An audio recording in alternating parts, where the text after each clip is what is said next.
My father, NYU med school professor Oliver Sacks writes, lived to age 94. He said that his 80s had been one of the most enjoyable decades of his life. He said that he felt not a shrinking, but an enlargement of perspective.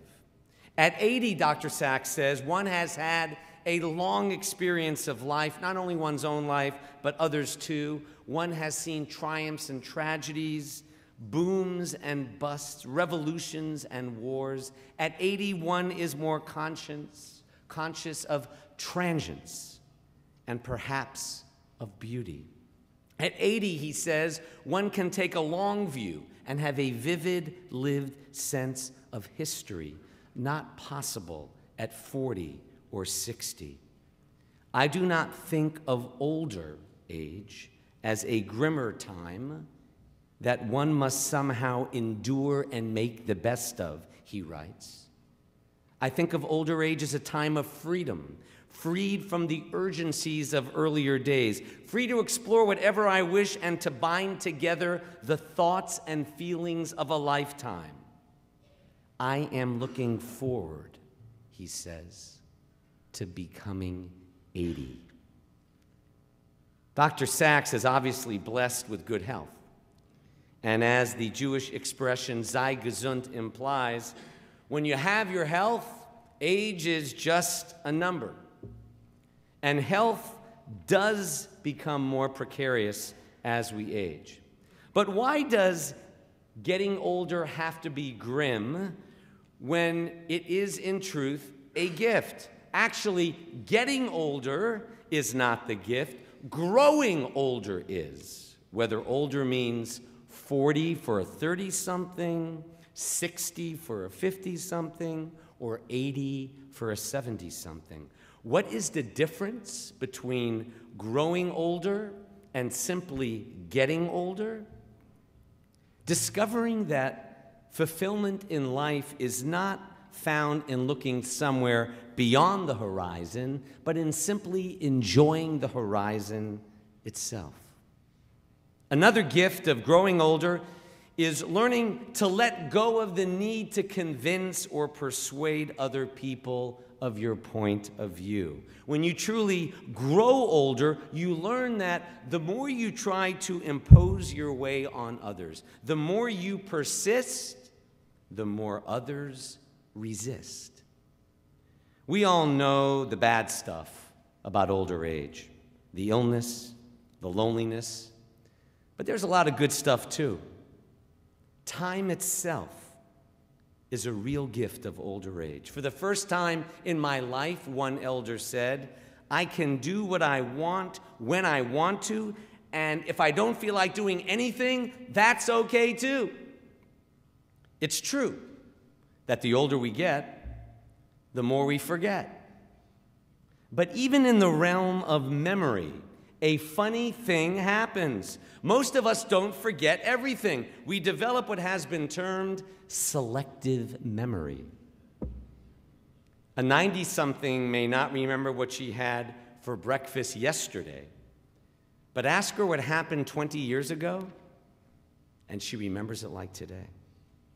In tomorrow's shofar service, an entire section is called Remembrances, zichronot. Yet, interestingly, we do not ask God to remember everything. We ask God to have a selective memory. We say, God, remember what it was like when you took us out of Egypt in perfect trust. God, remember when we were lovers like a honeymoon, when we went out of Egypt in perfect trust. I'm translating literally what it says. God, do you remember that wonderful time after Egypt? Really? Was the desert experience bliss? Not if you read what's in the ark. Read the 4th book of the Torah and you'll find the name of the first Jewish family in history. The family name, the whiners, the complainers. That book says over and over and over again that our ancestors quarreled and rebelled and fought. What do we say in tomorrow's shofar service? We ask God to remember the good times, the good memories. We move on from the bad ones. So yet another gift of growing older, my friends, is developing a selective memory, knowing what to remember and what to forget. Perhaps the greatest gift that can happen when we grow older, is the ability to let go, especially of whatever blocks us from the big theme of these high holy days, forgiveness. Not God's forgiveness. God's forgiveness is a given in Judaism if you are truly sorry. I mean our forgiveness. And by forgiving, I do not mean forgetting. There are times when we will forgive those who have hurt us, even if we cannot forget. My good friend Rabbi Eddie Goldberg just wrote a book on this subject, and he sums it up well. He says, forgiveness is not saying, I don't feel the pain anymore. Forgiveness is saying to the one who hurt you, I do not feel the need to hold on to your involvement with my pain anymore. And forgiveness doesn't mean that you have to tolerate or condone what someone has said or done to you either. Forgiveness doesn't mean saying to a person who has hurt or wronged you, you're okay. No. It means saying, I'm okay. And if you're not okay, then you ought to actively look into how you can become okay, because that's what God wants you to do, to be okay again. As Goldberg sums up in his book, forgiveness is not about the people who have hurt us. Forgiveness is about healing ourselves after we have been hurt. Or to put it differently, do you know the Jewish way to get even if you grow older? It's to let go. We get even by letting go of the pain, the anger, and resentment. So the message of these holy days is that God will pardon us for our shortcomings, but only we can pardon and forgive others if we wish to grow, move on, be healed. Growing older instead of getting older means saying goodbye to the resentment, anger, and pain we feel, not because those who hurt us deserve it, but because we deserve it. We're all getting older. But are we growing older? Did you know that the fastest growing segment of the American population are men and women over the age of 85? I learned that when I got my AARP card this year.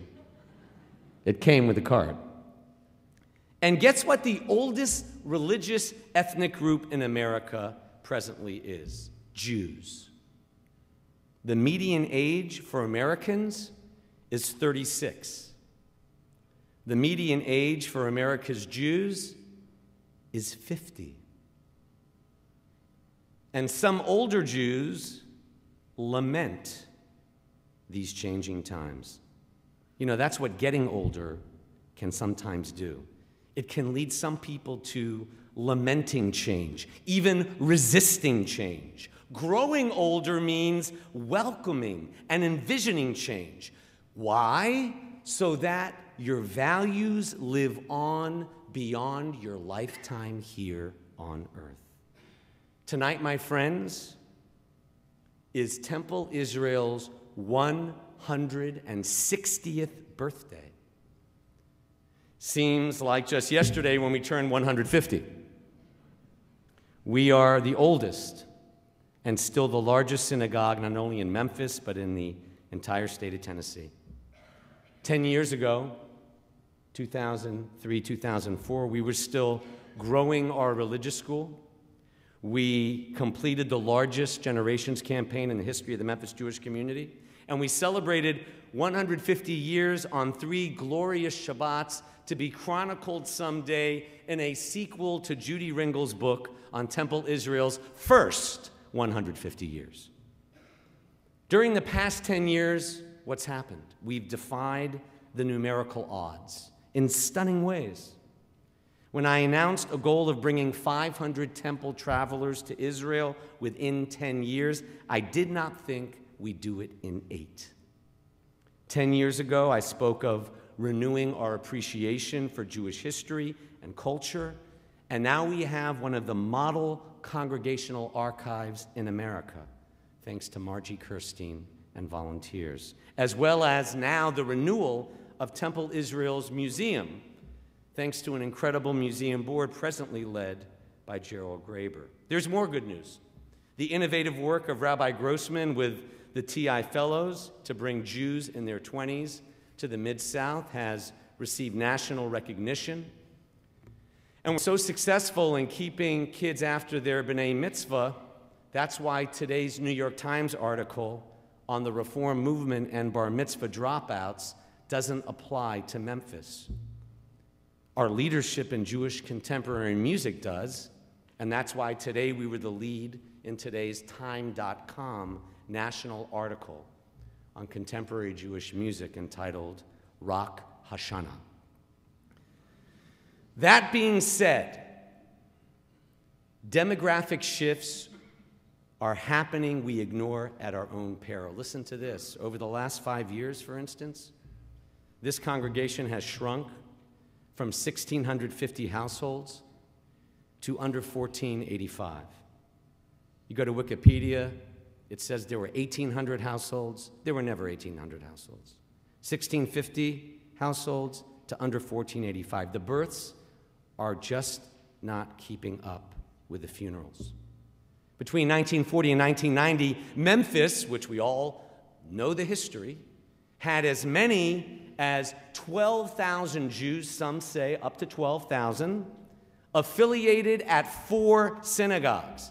12,000 at 4. Today, fewer than 9,000 Jews at 7 synagogues. This temple still accounts for more than half the community and is larger than the other 6 synagogues combined. And the last few decades have been strong. In '91, my first year here, there were only 8 high school seniors in the graduation class. This year, we have over 30 seniors graduating and 125 high schoolers enrolled in grades 9 through 12. So what's the bad news? If you got 125 now in grades 9 through 12, K through 8 only has 239 kids. 4 upper grades total 125, while the 9 grades behind them add up to fewer than 250. And it's not that we're losing lots of families to other synagogues, it's that Memphis just doesn't have a pool of Jews to draw from that our peer congregations in bigger cities enjoy. Don't get me wrong, we are still one of the larger congregations in the country. We are not the dying Jews of the Deep South the New York Times and the USA Today love to write about. We just have the dubious distinction of being the largest congregation in the smallest Jewish community in America, which means we need everyone, and everything we do has to be of the highest quality if the end game for the Memphis we love is a vibrant Judaism that will go on 2 and 3 generations from now. You know, it's remarkable that we've only lost 30 households a year since 2007. Why is it remarkable? Because had we done the same old, and been complacent, we could have easily declined 50% of our membership and lost hundreds of families. Sound far-fetched? The next largest synagogue, Baron Hirsch congregation, went from 1,200 households at its height to around 500 today. That's less than half. And Baron Hirsch is much larger than the 5 smaller, even tiny synagogues with nice buildings but few bodies. The only congregation that is expanding in East Memphis seems to be the so-called Messianic Jewish outfit around the corner. The problem? It's funded and attended by evangelical Christians, not Jews.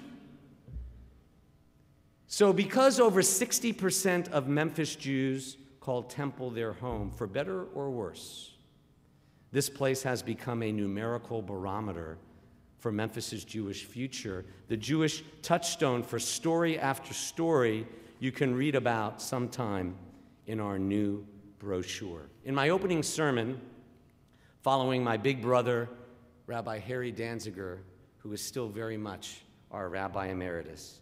But 13 years ago, when I became your senior rabbi, I proposed Temple's first major renewal since the late 1960s with our Gift for Generations campaign. And I received some serious flack. But fortunately, there were enough high-minded people who recognized what I was saying in 99-2000, that we needed to renew and restructure to thrive and not just decline. 13 years later, as we get older, we have to grow older. How? By facing reality head on and with confidence. Other vibrant Reform synagogues with far less to lose because of their huge Jewish population centers are doing just that. They're not waiting for tomorrow, and neither should we. Don't worry, this isn't an appeal. But something struck me this past year that I'm sure has occurred to more than one of you. The predominantly Christian friends you and I live and work with, whether Black Baptist, Latino, Catholic, white Mormon, these neighbors of ours tithe 10% to religious institutions first before taxes. A church I addressed in the third poorest zip code in America, that's right here in Memphis, expressed gratitude at the service for the source of why they give. And it's not fear of hell. It's our Torah's focus on the joy of giving. Or as Maya Angelou put it, and I quote, "I have found that among its other benefits, giving liberates the soul of the giver, whether the giver is a housekeeper or a house owner." Looking back on my own career, I find it interesting that CEOs and average Joes who are not Jewish have thanked me for liberating their souls to give to their churches and other causes, while Jews get upset about talk of giving in the synagogue, even though the only place in the world where tithing comes from is in that ark, in the Torah itself, in this space. So what have other leading Reform synagogues in America done? They have chairs of excellence just like universities to attract and retain the finest Jewish professionals. And lest anyone think this is self-serving, I'd say it for Memphis's benefit if I were leaving tomorrow.